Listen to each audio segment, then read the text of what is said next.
today our topic is how and when to say no to extra work, or not, how and when to say no to work, Mm-hmm. which I think is a topic that some viewers might be thinking, oh, saying no to work, that's crazy. I'm nowhere near that. But as Kate and I can attest to, and as lots of our students will attest to, you're going to get to that point before you think you will. Whether you're working full-time or whether you're working part-time, you will get to that point where more people want copy work from you than your schedule can accommodate. Yeah, absolutely. Either that, or you just want to say no to a project. You don't think it's a good fit. And I think for both reasons, it a lot of times comes down to money, right? We're so afraid to say no to money because we know that whether it's, ooh, I don't know about this client and I kind of want to turn down this work, or it's, ooh, I have too much in my schedule and I can't actually take it on. But in either one, you're like, this has a dollar sign on it at the end of the day, the work. And so it can feel like extra painful, I think, for folks to say no. Mm-hmm. Mm-hmm. Yeah. And Kate and I are absolutely right there with you. We both are like, yeah, sure, we'll take it. Oh, wait, maybe we shouldn't take that because we don't have time, or, but when you're copywriters, you make time. If you say yes, you got to hit that deadline no matter what. But so let's say first of all, how does a copywriter know whether or not they should say no? What are some indicators, both in the clients and maybe in the copywriter's schedule, that are kind of like, if not red flags, yellow flags, or yellow, I guess this would be a light, yellow light. When you start sweating Flag, too, yellow hand. the thought of work makes you sweat and you think, oh. But really, I think, red flags from the client side, when you get on a discovery call with a client and you feel like they don't maybe know what they actually want, and you feel like it's going to take a lot of work to guide them and to get to where you need the project to go and get the information that you need to actually do a good job. Because I think a lot of folks, a lot of clients, I should say, don't know how to be clients. We always say that. And so they sometimes want something very nebulous. And if you can't nail down what that is, it might feel like, ugh, do I really want to take this on? Not really knowing what this is going to be like, and not having a solid idea of how to budget for this. And also, I think sometimes with clients, you have a moment where they're asking for something and they don't really need copy, actually. I was just chatting with a coach about this not too long ago, where I had a client and they wanted to do something. I think it was send an email or whatever it was. And so I talked to them, but I said, hey, based on what your goal is and what you want to do, why don't you do this instead? And I can't tell you what the recommendation was, but it was talking myself out of work. And it ended up building trust with them, though, to be like, oh yeah, absolutely, we should have explored that option to begin with. But B, thank you so much for being honest and recommending, not just saying, yep, I'm going to take that copy work and go do it, even though it doesn't make any sense. Mm-hmm. That's from the client side. Yeah, well, from the client side, or not from the client side, but for clients, those kind of yellow flags, you can, as a copywriter, you can, if you're working with a client and they need a lot of business coaching. And if you are comfortable giving that business coaching and you have the knowledge at that point in your copywriting career and you want to do that, obviously make sure that it's built into your budgeting, built into your price. Nobody's getting anything like that for free. But you can do that. You can be a coach for them. But you also don't have to be, to Kate's point. And also, the thing is sometimes even clients, the idea of like, well, I'll just do what the client wants me to do. This is what they want. The problem is that sometimes when clients don't fully understand projects, they can be setting themselves up for failure, and they can be setting you up for failure. I know I've told this story before about a potential client who got on the phone with me and said, oh yeah, I need Facebook ads and I need you to write me a sales page for my $2,000 or $3,000 coaching program. And basically I'm going to run Facebook ads to a cold audience, and those Facebook ads are going to right to the sales page to my $3,000 program. And then people are going to buy. And I was like, no, they're not. God, business for that easy. I mean, woo!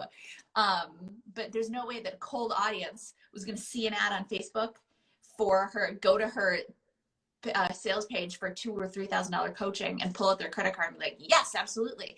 I knew that the way she was setting it up was setting herself up for failure, and would have been, if I'd taken the project on, would have been setting me up for failure. Because there's no way I could have written a sales page that is so compelling that would get an absolute, maybe one or two, depending on how many of the people she sent it to, but or how many people in the Facebook audience. But there's no way that she would get the kind of numbers that I'm sure she was hoping to get, sending it to a cold audience, essentially like walking up to a stranger and being like, hi, I'm so-and-so, can I have $2,000 or $3,000 for my program? Like, it just wasn't going to happen. And the thing is that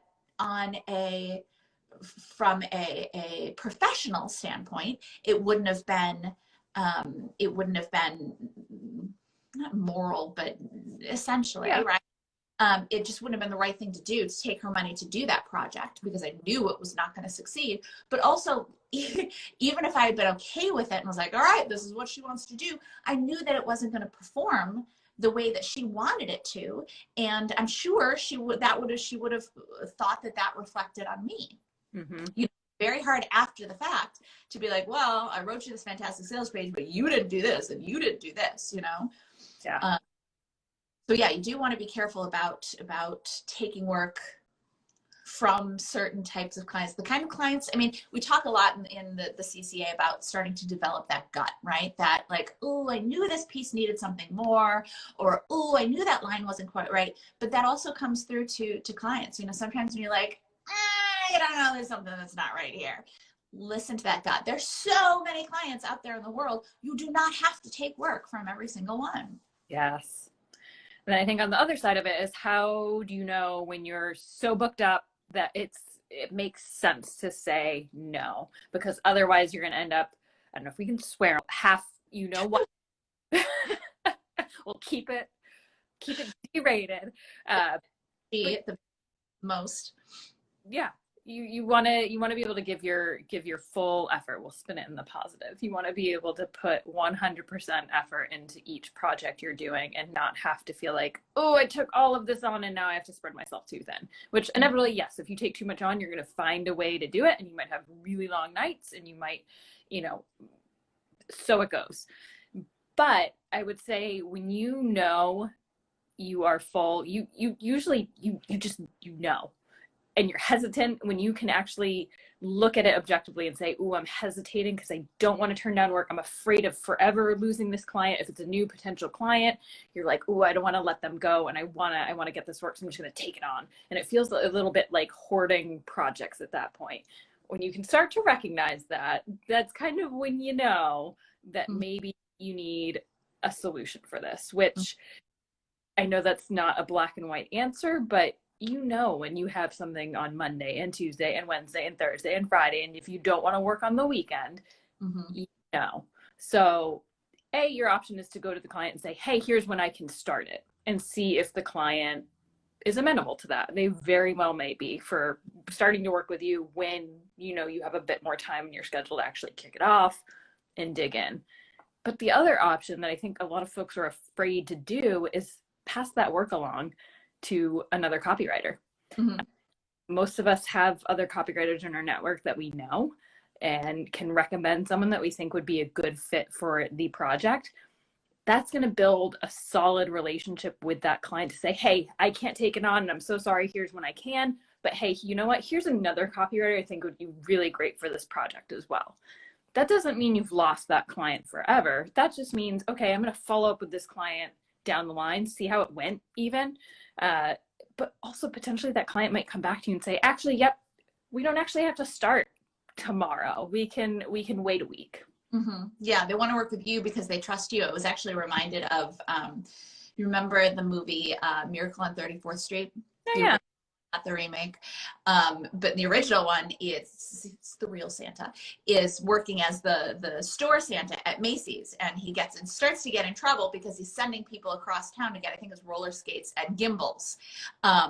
And at first the floor manager is all upset because, oh, a Macy's Santa Claus.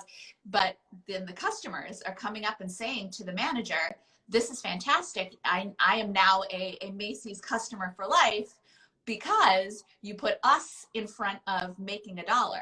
And I think that there's that same ethos when you say, I cannot fit this into my schedule. If you really need this right now, I have other copywriters I'd be happy to recommend. Otherwise, I could begin this, next week or the week after, or something like that. I think that element of cards on the table, I'm going to be totally honest, I'm not going to give you half. We need to find another term for half. Half booty work. Half booty. I don't know if I can say that with a straight face. But I think that people really appreciate that. And, another part of this is you start to know when your schedule gets full, but also, especially if you are a newer copywriter, you are basing your rates on how long it's going to take you to do something. So you have built in, so your rates are based on how long you think it's going to take you to write something, how long you think edits will take, how long meetings, all that kind of thing. And no, it's not perfect. We'll be the first people to tell you that there's no exact solution, no exact formula for creating your rates. But the fact that you've created rates based on how long you think it's going to take you to do something, if you have a sales page due Monday morning at 9 a.m. and you know how much free time you have in your schedule, and you know how much time you think it's going to take you, then you'll be able to go back and say, all right, do I actually have time in my schedule to take on an additional project that's due on Tuesday, or that's due, working with your actual hours versus, I will be the first one to tell you, and Kate can attest to the fact that I'm a fool about this, about thinking that I can get stuff done so much faster than I can on a daily basis. I'm like, I don't only get 3 things done.